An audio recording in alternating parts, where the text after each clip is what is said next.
Portugal, there's a YouTube show full of fun facts you need to know.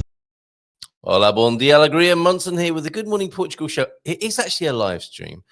It's live streaming for Portugal Club members, a little project, a little experiment that we're trying. So the Portugal Club members who are seeing the live stream, especially for you, please say hi if you're catching this morning. As I speak to the Rev Em, let's give her some gumper dust, shall we? We haven't done this for a little while. Bring her onto the screen. We're not messing about this morning. This, as you can see, this episode is called Let's Talk About God. So let's do that. Blessings. Good morning to you, Em. How are you?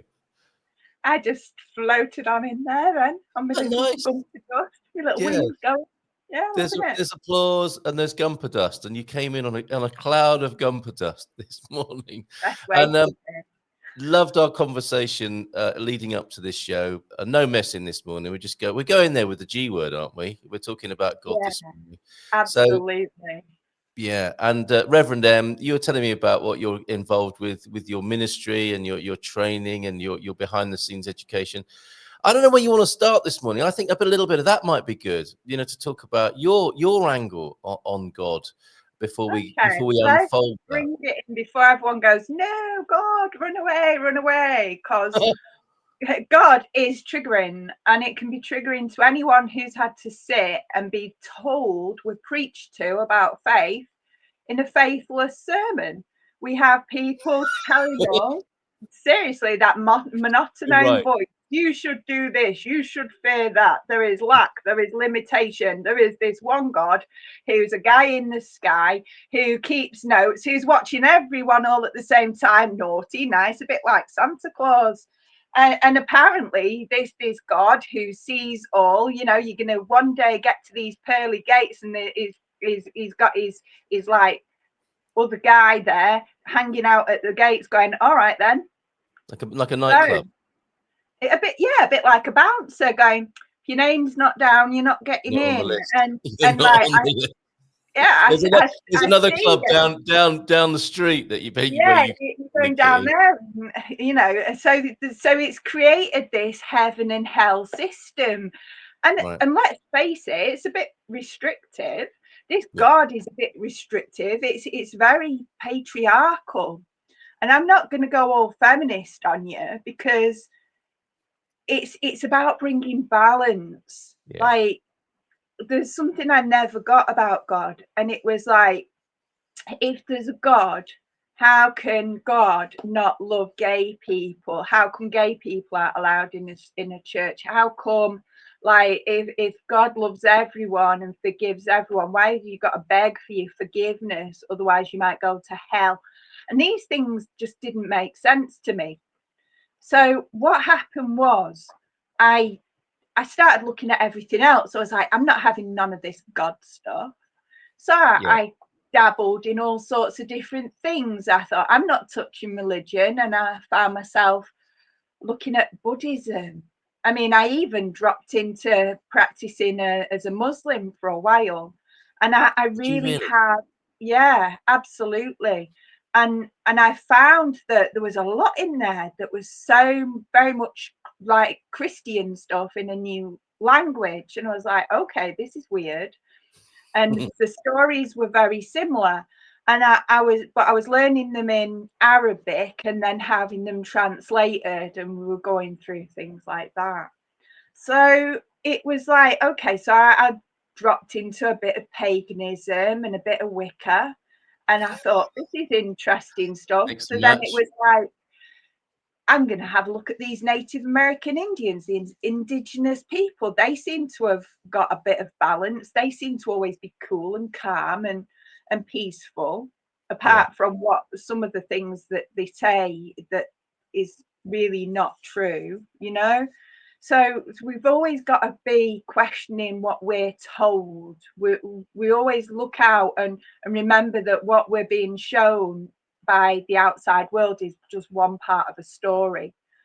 So my exploration, if you like, went out into the world and it ended up being like pick and mix. You know, you go to the shop and you're like, I'll have a little bit of that. Doesn't taste so good. Put it down. Try something else.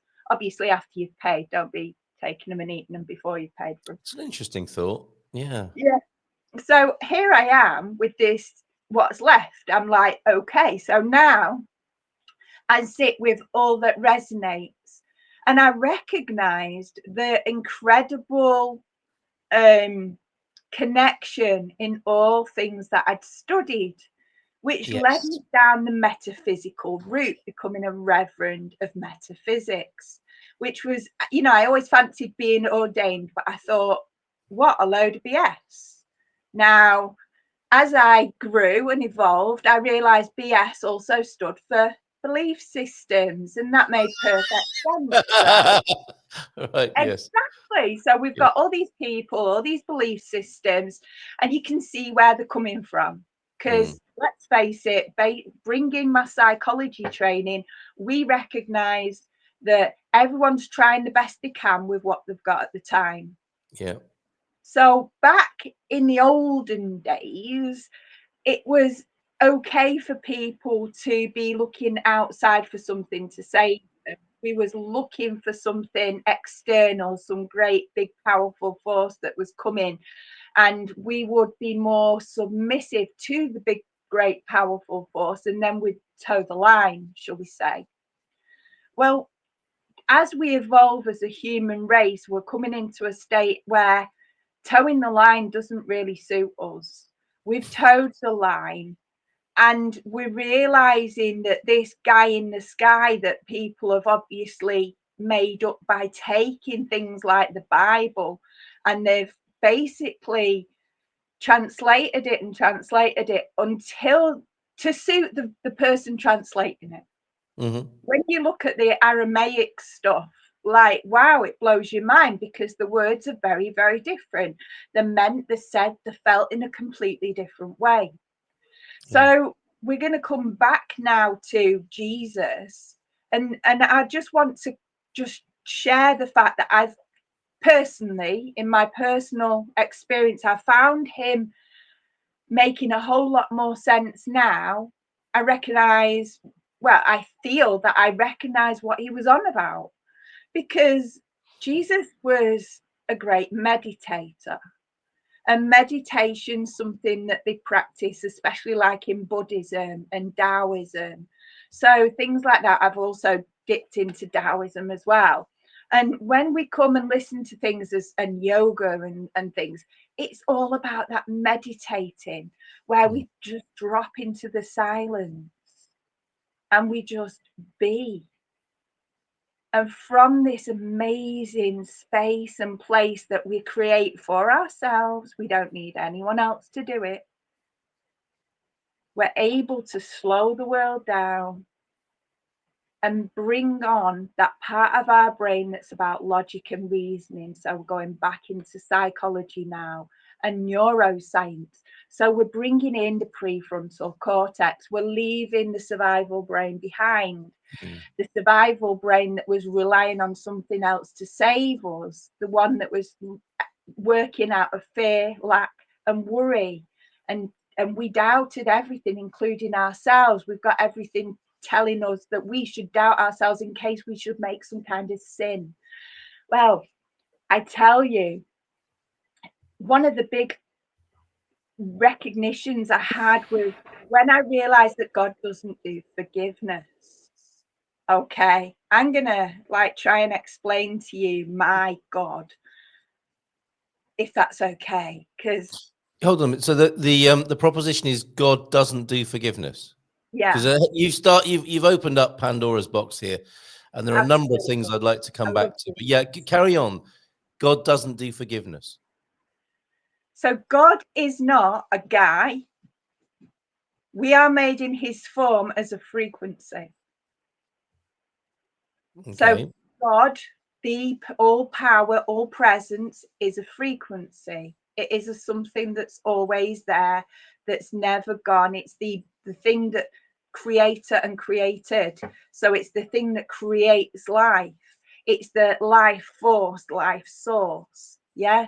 So it's the thing that is, that everything else comes from. It's the thing that pops those inspirations into our head, so we take inspired action and we can create in the world. It's that thing that brings us back to our senses and allows us to be that beingness, that isness. So we've got this amazing, incredible frequency.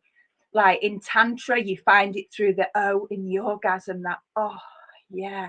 And that is God. You also find God. I mean, that is also like the moment of potential creation, isn't it? That orgasm, that going there, where all of a sudden it's like the masculine, the feminine, and the joining together, and then life can be born. It's so beautiful. And we look outside and we see the natural world, and life is just so much there and so present and so blessing us, because it's just there. And like the indigenous people say, it's not about being a part of nature, like part of, like a part from nature. It's being with. Like, as I breathe, the tree breathes the air that I breathe, and I breathe the air the tree breathes. The tree is cleaning the air for me. I am a living life force that's supported by the water that I drink, that nourishes me, that keeps me healthy. I am part water. I am part earth. I am part fire. You know, I am part air, that breath of life that's always continuously flowing. So when we recognize that actually we are it, and that it is coming to and through as us, it just takes us to a different state of realization. One that forgiveness, you don't see them like hanging out and having a forgiveness party out there. You don't see people like the trees and the bees and stuff having, like, they'll have like a word with each other and they'll say something, then they'll go about the day, it's over. There's only us humans that tend to hold on to things like grudges and carry things for a long time, and then it builds up as a story that we're telling ourselves in our head and creates separation and divisiveness in the world.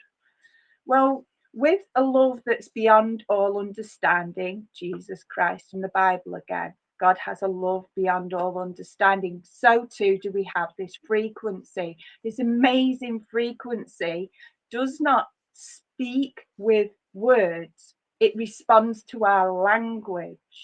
So our language has a frequency, and what our language gives out, it gives back. It's always giving, always supporting us at the frequency we are. Why do we get plenty to complain about? Because we go complaining. So the more we complain. Yep. So back to the forgiveness thing. Forgiveness is this thing where we feel we've done something wrong. Well, I like to ask you to contemplate, how wrong is it? And is there such a thing as right and wrong? Because if there's only balance, then there's only the longer way round. There's only more lessons to be learned. There's only more opportunities to be gained from this experience. So maybe it wasn't wrong at all. Maybe it was just right. And maybe everything's just right. So we don't need forgiveness. The only forgiveness then we tend to need, because nothing outside isn't going to have, nothing outside us, like from that world that's supposed to be separate from us, which obviously clearly isn't, since we're breathing it right now.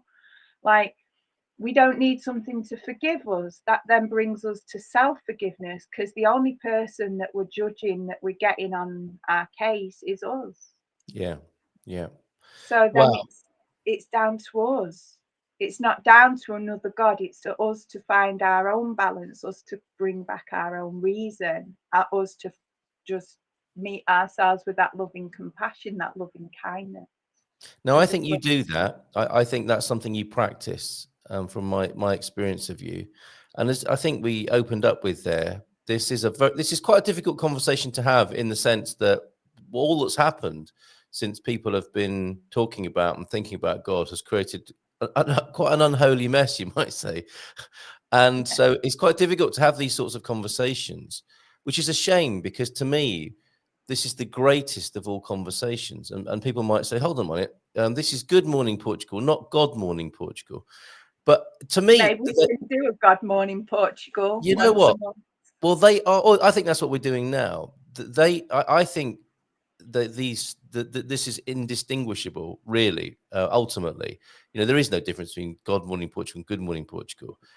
And I'm also aware that it is a very difficult conversation to have. So you lose people quite early on with the words and their feelings about the words.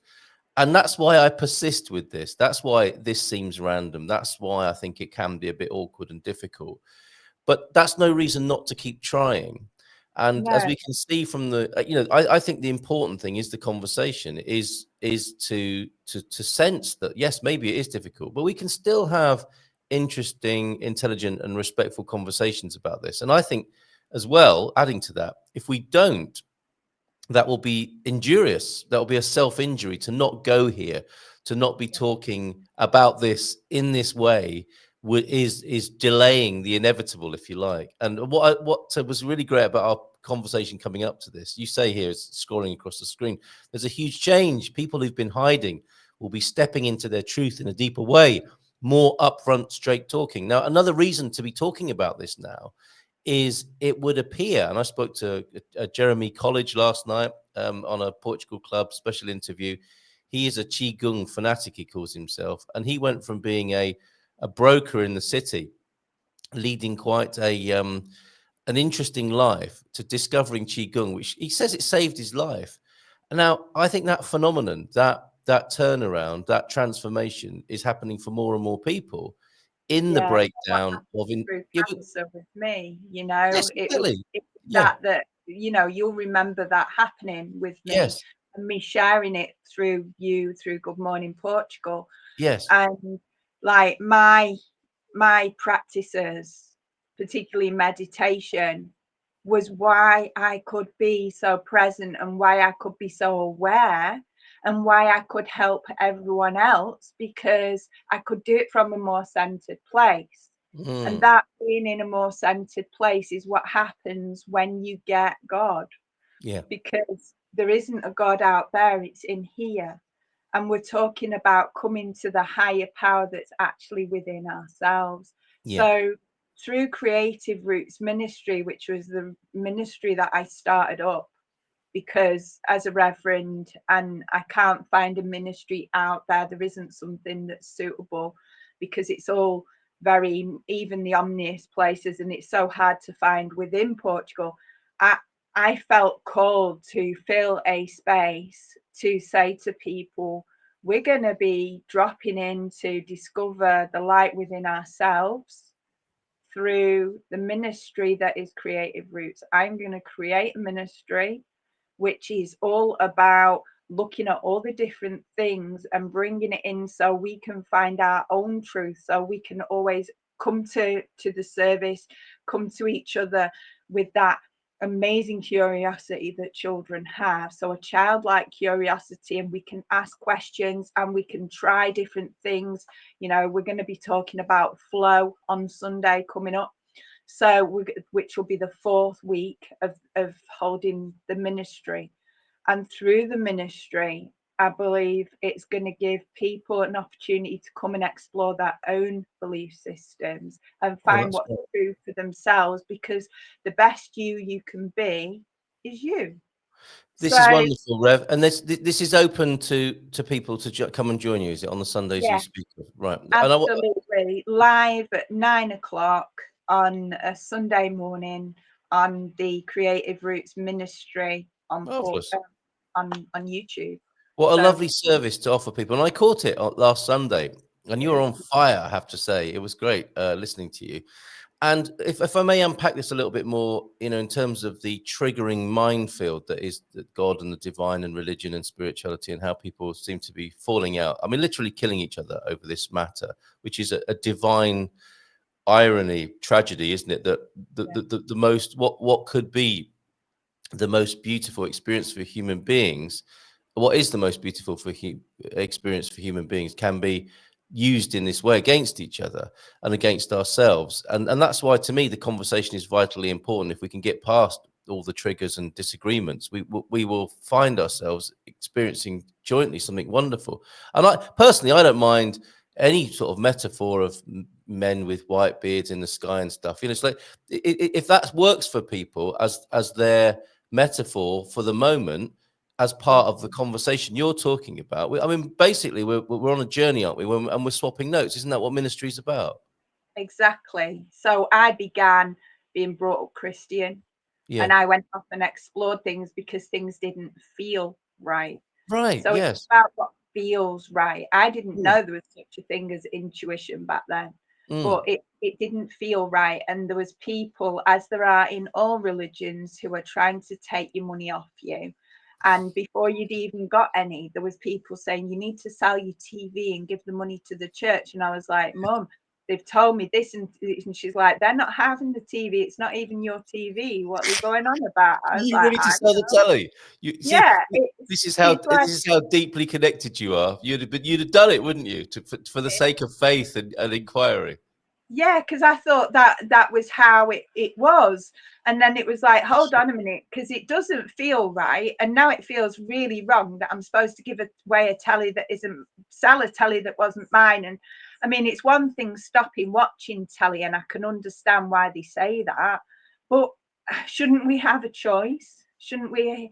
If we're born with free will, as they say in the Bible, then it's our free will. We are free to choose.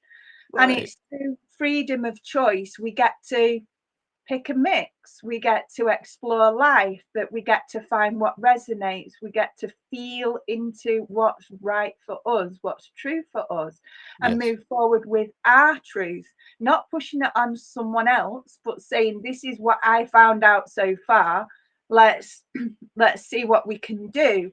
Through doing that, we're able to bridge that gap in society. We're able to bridge that big divide that says it's us versus them, because there is Yeah. only us. Well, it's There a is it's a only it's a us. lie. It's a lie, isn't it? It's a sad, you know, for some people, the sort of misrepresentation of religious figures. It's as sad as that. It's a tragedy that we see it as us against them, and we fight over the ideas rather than trying to find out what lies behind the ideas. But I guess that's the ongoing inquiry for human beings, and that's perhaps where we are historically, and that's why I have this ticker tape quote running below us there on the screen. Do you think there's something particularly happening at the moment? Is there a collective energy for this conversation, for this inquiry? Is that what you're sensing? Absolutely. Right. It says in the astrology, Mrs. M could tell us a lot more about Yes. this, Yes. because it's and there's something to do with the Kali Yugas. Now we can take it all as with a pinch of salt, but everything's worth contemplating. And it just so happens that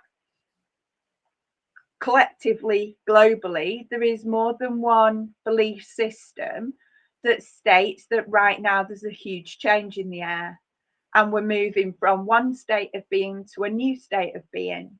So, regardless of what that place is, whether it's the shamanic prophecies, whether it's the biblical things, whether it's the Kali Yugas, whether it's the astrology, we can just come back to ourselves and say, actually, right now, it makes sense that I can feel a lot of strange things going on. Yeah. People are starting to ask questions. People are starting to recognize that there's more to our brains and our capacities as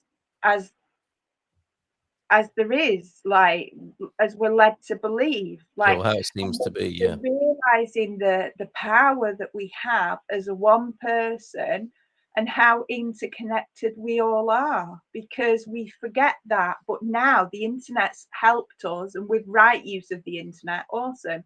But it's made us realize that right now we can talk to each other no matter where we are in the world. Right. We're able to share news, so things aren't able to be hidden. Whereas before, there was a lot of things that we only knew, that only came into our awareness, which made our world seem so small. Yes. So because of our evolution technologically, what we'll find is there is so much more going on around the world. There's 108 conflicts right now, and we only hear about 2 or 3 of them. Yeah. Well, I And mean, thank goodness in a way, but I get your point. I get your point. And yeah, yes, there the there thing does is, seem to do we be want something to live in fundamental. ignorance? Do we want to live in ignorance, or do we want to keep asking the questions and thinking, well, what can we do? How can we show up? And the best way that we can show up is to learn how to be ourselves so we can stand in our own truth. Yes. Because our power comes from standing in our own truth. It doesn't come from doing what someone tells us to do. Our power doesn't come when we're handing it out to everyone else and everything else around us. Our truth and our power is within us. Well, what an And interesting world it would be if all were in some state of that or other. yeah, So there it is. That's how to get in touch with you. Facebook. If you go to Creative Roots Portugal with a Z, you can get a link to the Sunday ministry. And just finally, then, if I could ask you, as a minister, as somebody who's really immersing yourself in this conversation, this process, something you said before about what feels right. Now, again, the vocabulary can let us down a bit, can't it? Because if we follow our feelings, we might feel angry, and that might lead us a certain way. And I think you're talking about a sort of refined feeling, a sense of rightness, a ring of truth, perhaps, with what occurs to us and what guides us through life. How do we hone that? You use the word intuition as well. How do we yeah. hone that for best results to really find out what's true for us? Let's get technical. We've got our inner sat nav. Well, go on Now, then. yeah, our inner sat nav always leads us the right way. So we can be lost somewhere and we'll get this. If we just take a moment to breathe, there'll be something inside us that says which way to go. We'll Mhm. all have had this moment where we're doing something and we'll have this like inner direction, and inside us will say turn right, or don't touch that, or don't listen to that person, or walk away. We'll be walking down the road and something inside us will say cross over the road, cross over the Yeah. road. Or we'll walk into a room and we'll think, oh blimey, and we're meant to be there because we've been asked, but it doesn't feel right, so we leave. That is our inner GPS. So we've all got it, we've all sensed it, every single one of us. Now, society, obviously, it tries to push us, our intuition down. Now, the intuitive bit is our feminine essence. It's the feminine essence in the masculine, in the feminine. So whether no matter what gender you are, you have this essence, this inner guide. And it's this inner guide that we need to listen to, Mhm. because it's this inner guide that will never, ever steer you the wrong way. Mm. So come back to yourself. Take Come that back to deep life, breath. as I like to say. Come back to life, pure life. Yeah, Absolutely. Now, right another there. part of that, so it would appear to be as simple as that, and it is as simple as that. I know that for sure. And there is something else running in us that's going on, which you talk about, which is the trauma and the healing. So, yes, you may get a message to cross the road or leave a room. There's also something going on in us, which maybe now is a time for addressing as well, which is I don't go into rooms because of something that happened to me before. And that's something else I know that you're able to address with people. The thing that is, on the one hand, we've got inner sat nav, but we've also got, I don't know what you might call it, like pain from the past, unresolved things from the past that impede our enjoyment of life. This is our condensation. Condensation. Yeah. Okay. So we have condensation, like there's condensations on the windows right now. Yes. Yes. And we're not able to see clearly through the window because there's a build-up of Okay. Yeah. Yeah. condensation. All that happens to us experientially, so everything in our life that's an experience gets stored within our brains as a memory. It Hmm. doesn't always be stored forefront. It's not always something there, but something will happen outside of ourselves, and our brain is so amazing. Our survival instinct is so fast and so amazing at kicking in. It reminds us that it isn't safe. So we'll be thinking that it isn't safe and we'll not be able to do anything, excuse me, because it doesn't feel safe. And rather than try anything, we're not in a state where we're able to do it. This is polyvagal theory. So for more info, week 1 ministry, I talked about this in week 1 to help people understand the condensation going on and how to get over it. Yeah. So now, like, I'm just putting it in a nutshell for you today. The more we work on ourselves through things like meditation and finding someone like a spiritual counselor, someone who can hold you in non-judgmental space while you explore your truth, the more you can shift, like wipe clear your condensation and return back to clarity. Yeah, very good. I've Clarity, not heard that metaphor. yeah, clarity is Yes. one of the most amazing things that we get through meditation, but there's only so much we can do on our own. So it's really helpful to have someone like a spiritual practitioner. Yep, and to extend the analogy, if I may, you know, sometimes it's just a simple wipe off the window. Sometimes it's like the double glazing unit, isn't it, where it's got in between the two panes, and it's a little bit more of a job to take the panes apart, wipe it down, and put it back. That might be a retreat or an extended look at some of the things that have condensed from the past. And I think this again, to me, is what's happening at the moment. You know, we do have a sense of like what's possible and the intuition and the vision, the real life, if you like. And then there's what we've brought with us to that point that might impede that view or obscure the view, or as you say, is a condensation on the lens of our lives, which might need a little bit of a wipe from time to time. So there we go. The ministers are the spiritual counselors, the psychotherapists. There are people who are trying to help us at every turn, I think. And again, use your discernment to find out the right people for you. It might be Em at Creative Roots Portugal with her Sunday ministry. All the best with that, Em, and your continued study and your own personal unfoldment, which I know you take absolutely seriously and joyously as well, with your own personal journey. And a last word from you. Oh, we're not alone. Like, we're never alone. But if you feel alone or you want to connect or you have some questions, come to Creative Roots Portugal, drop me a line. We're not that ready for people to be coming yet in person, but you're certainly welcome for a cup of tea. At some point we will get round to holding workshops and having a much better community centre.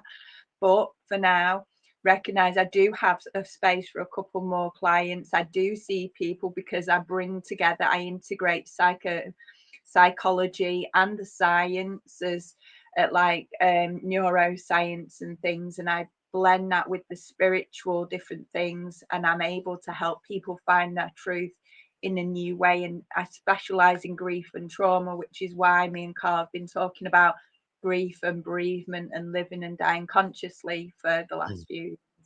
Absolutely.